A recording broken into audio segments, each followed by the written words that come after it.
December 12, 1940.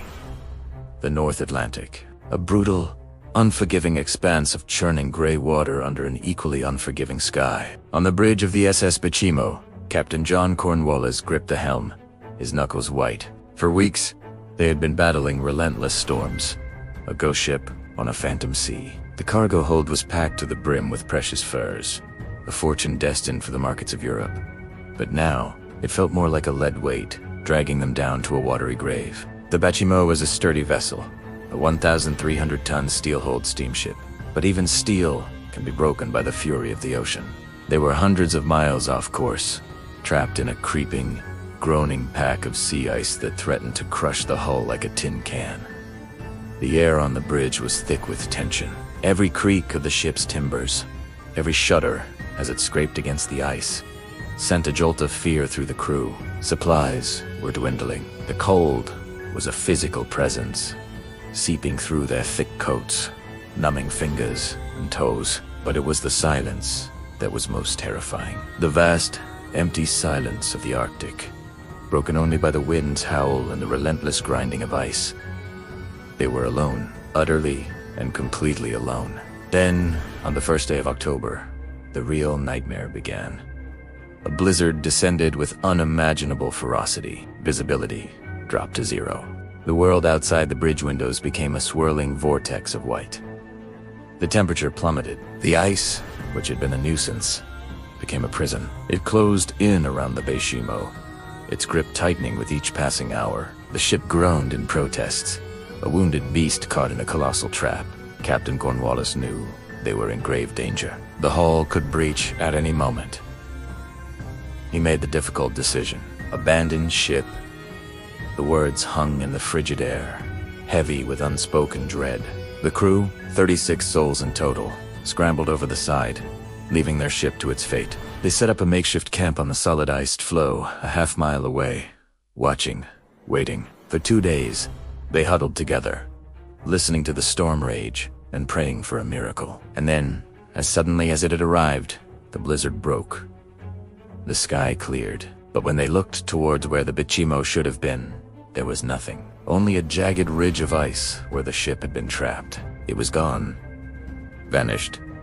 The crew searched frantically, but found no trace, no wreckage, no sign of their vessel. They concluded she must have broken up in the storm and sunk. Heartbroken and stranded, they were eventually rescued by local Inuit hunters and flown back to civilization, carrying with them the tale of the ghost ship swallowed by the ice. The Hudson's Bay Company officially marked the SS Bachimo as lost, sunk in the Arctic wilderness. The insurance was paid out. The book was closed. But the story of the Bachimo was far from over. Just a few days later, an Inuit seal hunter was tracking his prey across the frozen expanse when he saw something impossible, a dark shape on the horizon.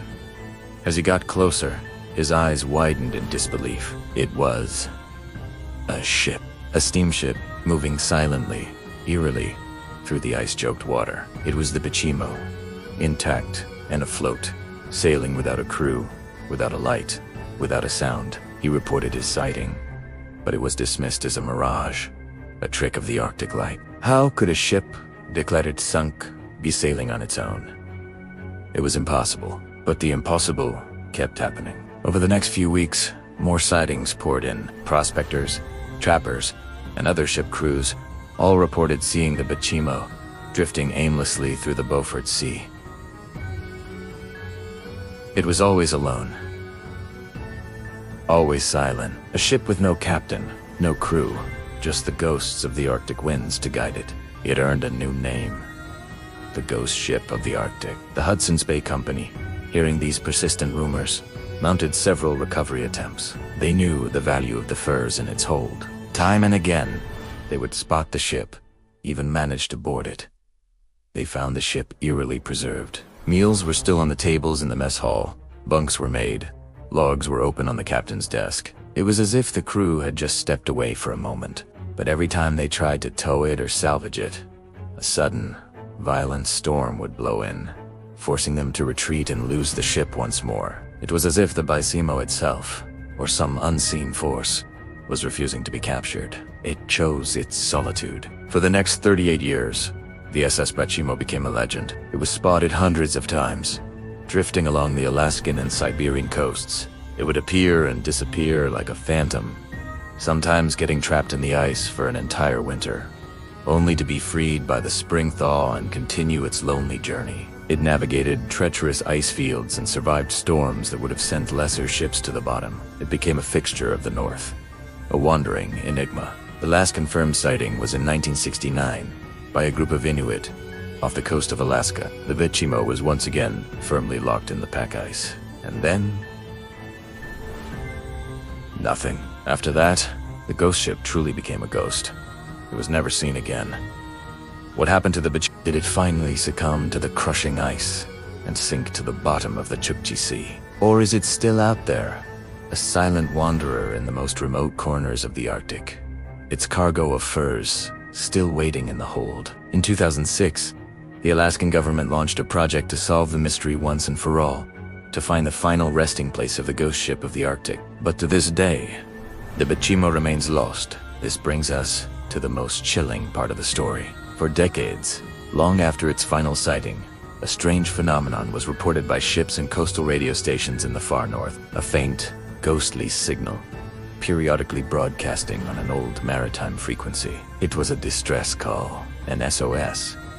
The signal was often distorted, filled with static, but the Morse code was unmistakable. Some operators who picked it up claimed they could hear, beneath the crackle and hiss, the faint sound of a ship's bell and the grinding of ice. The transmission seemed to have no point of origin. It would appear on the airwaves, 10 feet away, an electronic ghost echoing across the frozen sea. Could it be?